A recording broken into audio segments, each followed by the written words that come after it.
सीधे लिए चलते हैं। उत्तर प्रदेश के मुख्यमंत्री योगी आदित्यनाथ लखनऊ में बोल रहे हैं। प्रदेश कार्यकारिणी की प्रथम बैठक हो रही है, तो मैं इस अवसर पर आप सबका अभिनंदन कर रहा हूं और मुझे बताते हुए प्रसन्नता है कि इस दौरान हम लोगों ने कुछ निर्णय किए।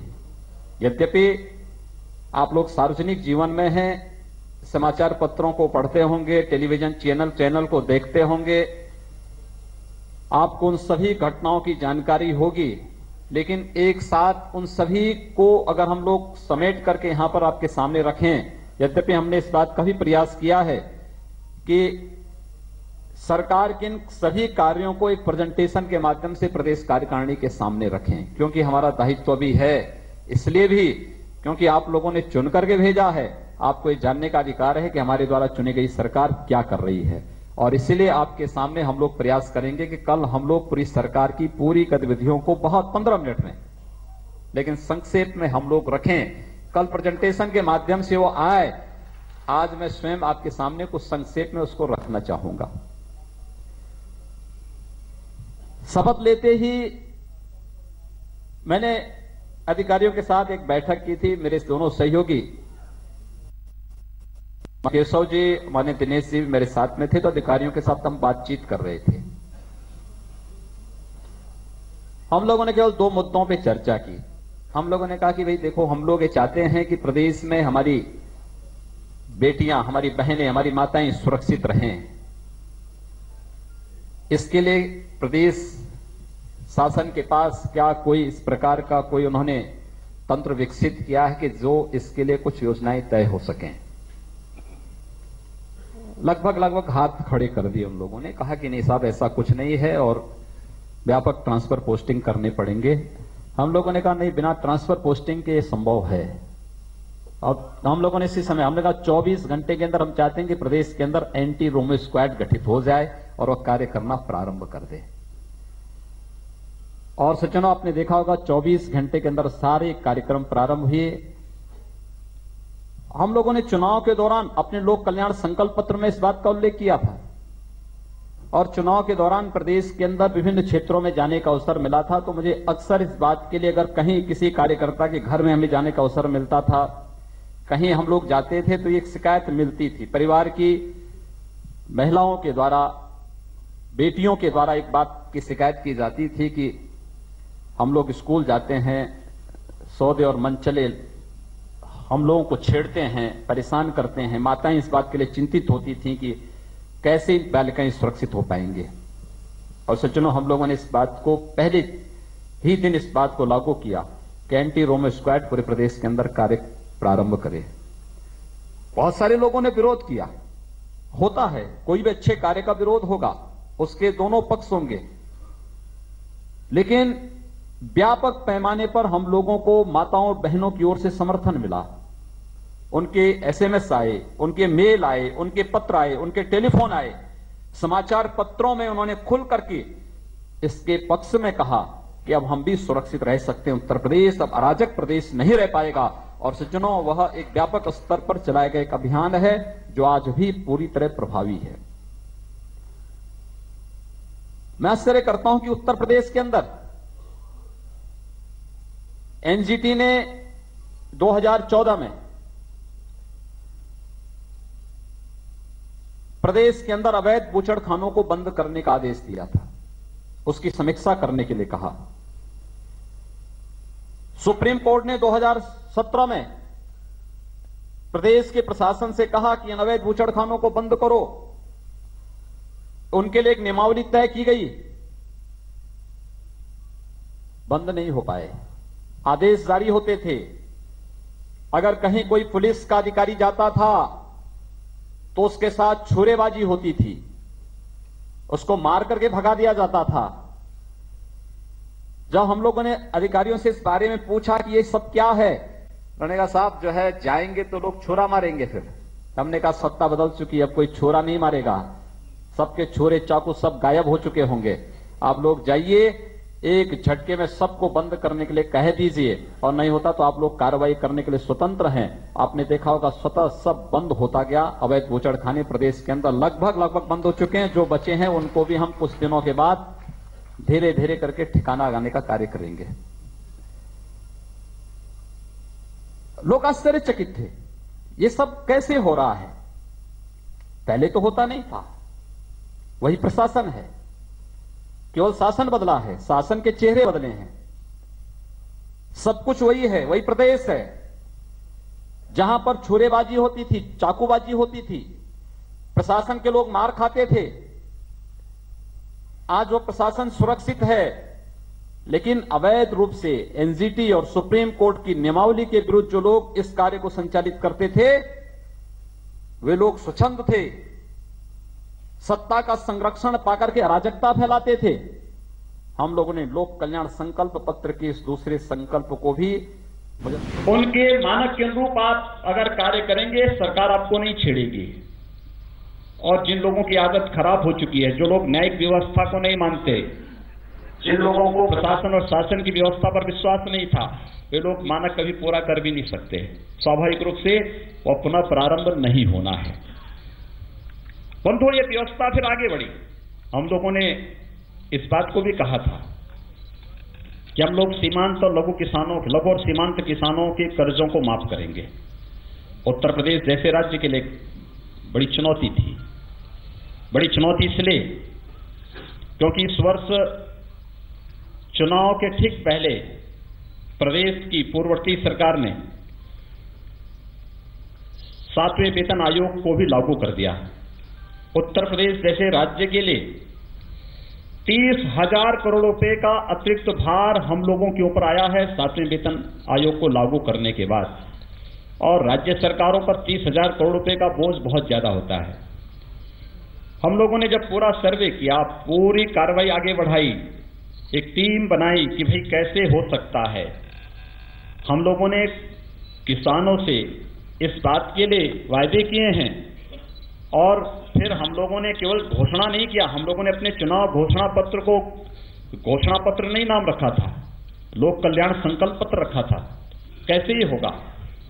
लेकिन उस सब के बावजूद जब हमारा मंत्री परिषद बैठा, आपस में हम लोगों ने चर्चा की और अगर पार्टी ने इस बात के वायदे किए हैं तो सरकार का दायित्व है कि हम उसको पूरा करेंगे।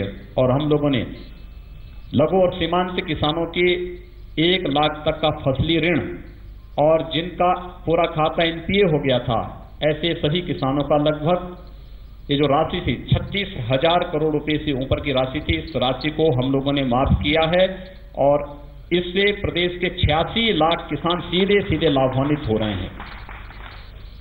पहली बार प्रदेश के अंदर आलू के किसानों के लिए, आलू उत्पादन करने वाले किसानों के लिए भी समर्थन मूल्य घोषित हुआ। कल मैं समीक्षा ले रहा था गोरखपुर में, 487 रुपए हम लोगों ने घोषित किया। उससे पहले 1 रुपए, 1.5 रुपए और 2 रुपए किलो आलू का दाम था। किसान आलू फेंकने के लिए मजबूर हो रहा था। हम लोगों ने एक कमेटी गठित की, मंत्री परिषद की उप समिति ने अपनी रिपोर्ट 1 सप्ताह के अंदर दी। हम लोगों ने समर्थन मूल्य घोषित किया और जहां पर समर्थन मूल्य से कम आलू का दाम है वहां पर सरकार की 4 एजेंसियां आलू खरीदने को तैयार हैं। लेकिन कल जब मैं वहां पे था, आज मैं लखनऊ में भी इस बात के लिए समीक्षा ले रहा था, आलू का दाम समर्थन मूल्य से ज्यादा है। हमने कहा किसान को जहां ज्यादा लाभ मिलता है किसान को वहां देना चाहिए, किसान को इस बात के लिए मजबूर नहीं करना चाहिए। पहली बार ये कार्य हुआ। आप देखते रहेंगे गन्ना किसान इस देश के अंदर तबाह हुआ है। सरकारें चीनी मिल मालिकों के साथ मिल करके गन्ना किसानों का शोषण करती थी। ये पहली बार हो रहा है कि जब हम लोगों ने केवल अपने लोक कल्याण संकल्प पत्र के अनुसार चलते हुए इस बात को तय किया कि किसी भी स्थिति में गन्ना किसानों के गन्ना मूल्य का भुगतान होना चाहिए। चालू सीजन का तो होना ही चाहिए, पिछला बकाये का भी भुगतान होना चाहिए।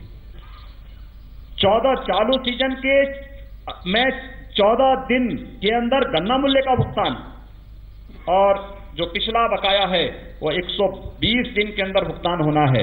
और मुझे बताते हुए प्रसन्नता हो रही है कि अब तक उत्तर प्रदेश सरकार की पहल और हमारे गन्ना मंत्री के सक्रिय सहयोग के कारण लगातार संवाद सुबह से शाम तक केवल एक ही काम उनका है कि चीनी मिल मालिकों को फोन मिलाकर के भाई देखो आपका इतना बकाया है, आप किसानों का गन्ना मूल्य का भुगतान करिए।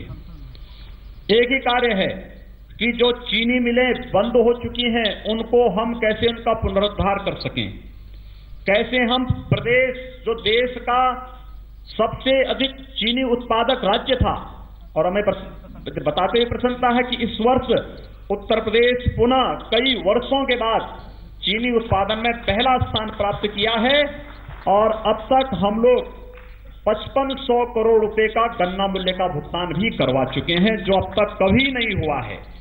इतना चीनी मूल्य का भुगतान, गन्ना मूल्य का भुगतान गन्ना किसानों का किया जा चुका है और प्रदेश सरकारें तय कर चुकी है। इस वर्ष हम 4 नई चीनी मिलों का पुनरुद्धार करेंगे, 1 नई चीनी मिल का हम एक्सपेंशन का कार्य भी करेंगे। एक कार्रवाई प्रारंभ की गई है। उत्तर प्रदेश के अंदर एक वीआईपी संस्कृति थी, और वीआईपी संस्कृति किस रूप में? बिजली मिलेगी 4 जिलों को, 4 के अलावा 5वां जिला नहीं आएगा। मुख्यमंत्री जिस जिले का होगा वहां 24 घंटे बिजली मिलेगी। आदरणीय प्रधानमंत्री जी ने देश के अंदर वीआईपी संस्कृति को समाप्त करने की बात कही। आज से सभी लाल बत्तियां उतर जाएंगी। उत्तर प्रदेश सरकार कैबिनेट के निर्णय के अगले दिन से ही इसको लागू कर चुकी है, लेकिन हम लोगों ने उससे पहले भी इस बात को कहा कि नहीं, वीआईपी संस्कृति विद्युत आपूर्ति के मामले में भी बंद होनी चाहिए। और बाबा साहब भीमराव अंबेडकर की जयंती से हमारे ऊर्जा मंत्री ने पूरे प्रदेश के अंदर हर जिला मुख्यालय को 24 घंटे विद्युत की आपूर्ति, हर तहसील मुख्यालयों को 20 घंटे विद्युत की आपूर्ति और ग्रामीण क्षेत्र में 18 घंटे विद्युत की आपूर्ति जहां सुनिश्चित करवाई है, वहीं यह भी सुनिश्चित किया है कि अगर ग्रामीण क्षेत्र में ट्रांसफार्मर जल जाता है तो 48 घंटे के अंदर उसे बदला जाए, शहरी क्षेत्र में जल जाता है तो 24 घंटे के अंदर उसको बदलने की कार्रवाई हो। लेकिन इसको पूरी तरह से लागू करने में थोड़ा समय और लग सकता है, क्योंकि एक जर्जर व्यवस्था मिली हुई है। जर्जर तार और पोल, उनको बदलने की कार्रवाई पंडित दीनदयाल उपाध्याय ग्राम ज्योति योजना के माध्यम से हम लोग कार्य कर रहे हैं। आईपीडीएस के माध्यम से इन जर्जर तार और पोलों को बदलने, ट्रांसफार्मर की क्षमता बढ़ाने, नए सब स्टेशन स्थापित करने की कार्रवाई प्रारंभ हो रही है। युद्ध स्तर पर कार्य चल रहा है, लेकिन जो सरकारें वही, प्रशासन भी वही, लेकिन विद्युत की आपूर्ति के घंटे बढ़े होंगे, लोगों को कुछ तो उसमें राहत दिखाई दिया होगा, और आने वाले समय में और भी राहत इसमें मिलेगा। आप लोग इसमें एक बड़ी भूमिका का निर्वहन कर सकते हैं, और वह ग्रामीण और शहरी दोनों क्षेत्रों में गरीबी रेखा के नीचे जीवन यापन करने वाले परिवारों को निःशुल्क विद्युत कनेक्शन दिलाने में, और दूसरा, जिन लोगों ने विद्युत कनेक्शन लिया है उन लोगों से कि भाई समय पे बिजली का बिल जमा कर दें। जो लोग अभी भी चोरी की आदत डाले हुए हैं उन लोगों को जागरूक करके कि भाई 24 घंटे बिजली चाहिए तो लाइन लॉस उतना ही कम करिए। जहां लाइन लॉस कम होगा, हम लोग तय कर चुके हैं, वहां भी हम ग्रामीण क्षेत्र में भी 24 घंटे की बिजली की आपूर्ति करेंगे। और इसलिए एक बड़ी भूमिका का निर्वाह जब आप जन जागरण के कार्यक्रम में निचले स्तर पर जाएंगे, बूथ स्तर के कार्यक्रम करेंगे, मुझे लगता है कि लोगों को इसके प्रति जागरूक करना चाहिए, बताया जाना चाहिए कि सरकारें वही हैं। पहली बार हुआ कि अगर बिजली के कारण बिजली के जर्जर पोल और तार के कारण किसान की खड़ी फसल जलती है तो विद्युत विभाग ने 1 सप्ताह के अंदर उस पीड़ित किसान को मुआवजा दिया है। मंडी समिति ने 1 सप्ताह के अंदर उस पीड़ित किसान को मुआवजा दिया है। इससे पहले कभी नहीं होता था। विद्युत विभाग कहीं झांकने नहीं आता था, वहां पे देखने नहीं आता था, पूछने नहीं आता था, लेकिन पहली बार एक कार्रवाई प्रारंभ हुई है। और यही नहीं, हमारे पेड़वंडी विभाग ने भी यह तय किया है कि उत्तर प्रदेश की पहचान किस बात को दे होती थी। मैं अक्सर इस बात को देखता था, उत्तर प्रदेश के बाहर हम जाते थे, लोग हम पर मजाक करते थे, लोग कहते थे कि साहब उत्तर प्रदेश से हैं, तो उत्तर प्रदेश की पहचान किस रूप में वो कहते थे, साहब जहां से आप चलें दिन में, जहां से सड़कों पर गड्ढे प्रारंभ हो जाएं, समझ लीजिए उत्तर प्रदेश का सीमा चुकी है। जहां से सायकाल आप जाएं, अंधेरा दिखाई दे, वह उत्तर प्रदेश की सीमा प्रारंभ हो जाएगी। लेकिन उत्तर प्रदेश सरकार ने तय किया है, पीडब्ल्यूडी विभाग ने भी तय किया है, सड़क निर्माण के लिए जो हमारी कार्यदायी संस्था है उन्होंने तय किया है कि 15 जून तक हम प्रदेश की सभी सड़कों को गड्ढा मुक्त करेंगे और इस दिशा में एक प्रयास प्रारंभ हो चुका है। हमें विश्वास है कि हम उस लक्ष्य को पूरी तरह से प्राप्त करेंगे। सज्जनों, प्रदेश के अंदर कानून का राज स्थापित हो, ये हमारी प्राथमिकता है। और ये सरकार आपने अराजकता के खिलाफ, गुंडा राज के खिलाफ, भ्रष्टाचार के खिलाफ व्यापक जन जागरण करके प्रदेश में इस सरकार को बिठाया है और ये सरकार इसके लिए संकल्पित है। हम भ्रष्टाचार के मुद्दे पर जीरो टॉलरेंस की नीति पर कार्य करेंगे। कानून का राज स्थापित हो, इस दिशा से प्रदेश के अंदर चाहे वह वन माफिया हो, चाहे वह भू माफिया हो, चाहे वह किसी भी प्रकार का माफिया हो, उसके खिलाफ सख्ती से सरकार निपटेगी।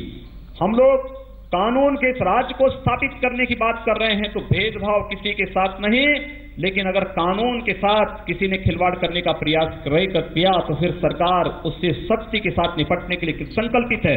और इस बात को लेकर के आपकी उस संकल्पना को जो आप जनता के बीच में जा करके कहते थे कि गुंडा राज समाप्त होना चाहिए, उस गुंडा राज को समाप्त करने के लिए सरकार युद्ध स्तर पर कार्य कर रही है और आपको सार्थक परिणाम बहुत शीघ्र दिखाई देंगे। और 100 दिन के अंदर जब ये सरकार अपने 100 दिन के कार्यों का हिसाब लेकर के आपके बीच आएगी तो हम बहुत सार्थक परिणाम इन सब मुद्दों पर लेकर के आएंगे।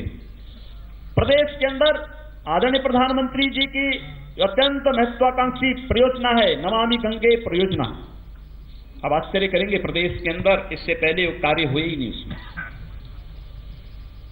ऐसे लगता था कि उत्तर प्रदेश की सरकार जैसे विकास से उससे कोई मतलब ही न रहा हो। जितनी भी ऐसी योजनाएं थी जो प्रदेश में वास्तव में कल्याणकारी साबित हो सकती थी, प्रदेश के लोगों के जीवन स्तर को बढ़ा सकती थी, प्रदेश को विकास की ऊंचाइयों तक पहुंचा सकती थी, इसलिए सरकार ने उसको लागू ही नहीं किया। कल्याणकारी योजनाएं आदरणीय प्रधानमंत्री जी ने 3 वर्ष होने जा रहे हैं 26 मई को, और इस दौरान 60 से अधिक कल्याणकारी योजनाएं एकदम समाज के अंतिम पायदान पर खड़े हुए व्यक्ति के उत्थान के लिए, उसके आत्मनिर्भरता के लिए जो योजनाएं लागू की, उन योजनाओं को प्रदेश में लागू ही नहीं किया गया।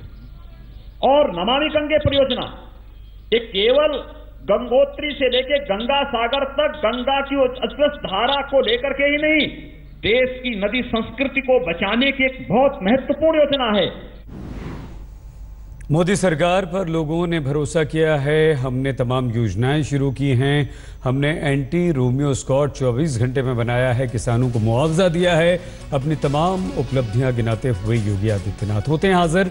आप बने रहिए हमारे साथ, देखते रहिए आज तक।